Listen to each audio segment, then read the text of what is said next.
They say quality comes at a price, but can the Sterling Raid 2 Intro Series deliver on a budget?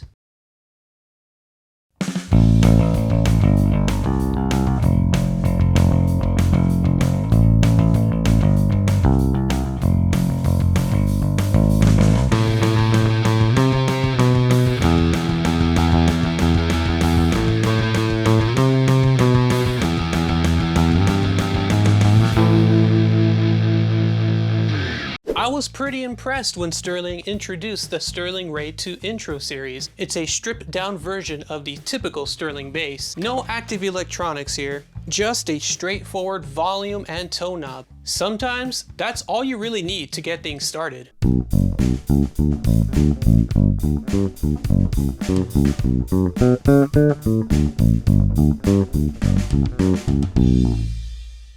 There are 4 colors to choose from, but I was hooked the moment I saw the electrifying blue finish. It really popped when I spotted this floor model at my local Guitar Center.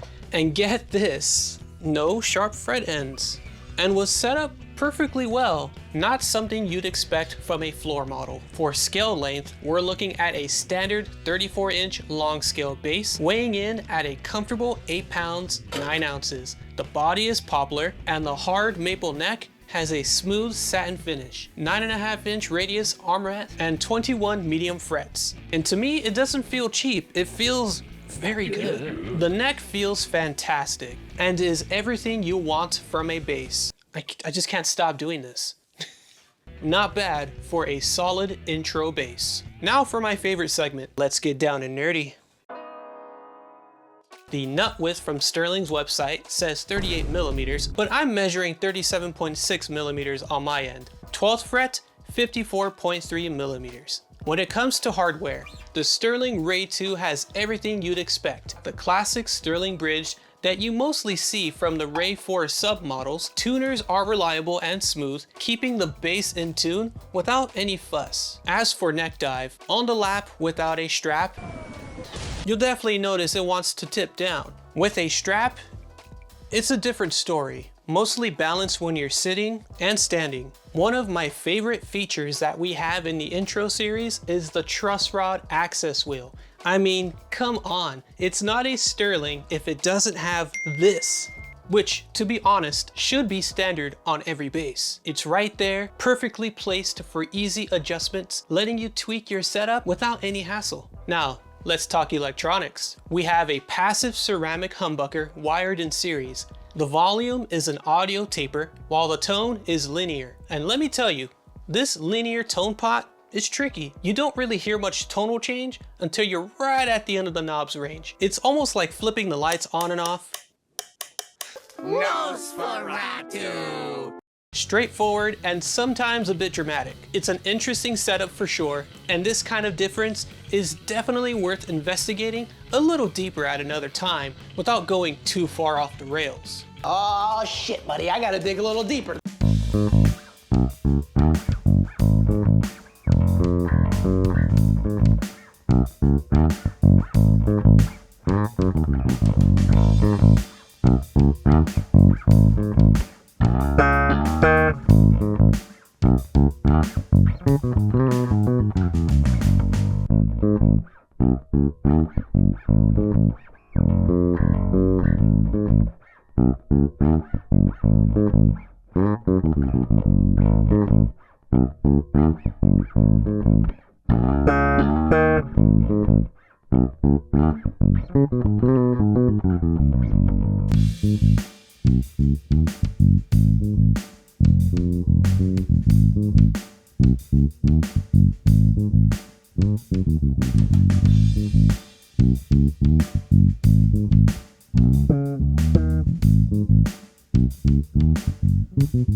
Wow, if you thought rounds were a vibe on the Sterling Ray 2 intro series, wait till you hear how the Labella flat wound strings sound.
Flat wounds are definitely a vibe on this bass.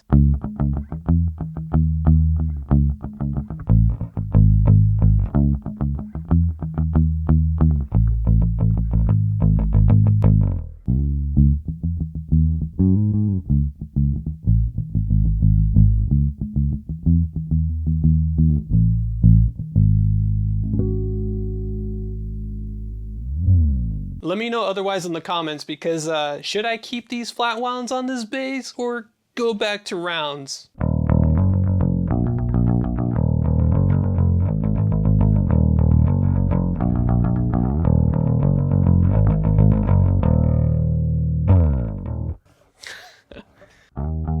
Now, quality-wise, this bass is alright. I noticed a few minor production shortcuts, nothing that screams bad quality, but just enough to remind you it's an entry-level model. Made in China. It doesn't hinder the performance though, so you can still get a solid sound out of these basses. However, I've heard about some quality control issues like pots crackling or even cutting in and out. So yeah, definitely keep that in mind. Luckily, the one I snagged from my local guitar center has been smooth sailing so far. So what is my overall take on the Sterling Ray 2? It's a good bass, but it could be better. And when I say that, I'm talking about the tone control. Me personally, I'd swap out the linear pot for an audio pot, give it a bit more control tonally over the passive humbucker, maybe even throw in a higher quality aftermarket pickup, but I get it. This is an intro series Sterling bass, and after a solid few weeks of playing this bass, I have to admit, I'm starting to gas over a Sterling Ray 4. Not that I miss the active preamp, but for a little bit more dollar, I mean,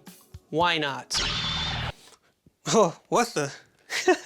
At $250 US, it's a fair price for what you get. But outside the States, I know that prices vary, and at that point, it might not be quite the steal. For this alone, I'm rating this intro series a solid 2 out of 5 Sterling Ray 2s. If you're a beginner or just want a new bass to mess around with, it's worth a look over.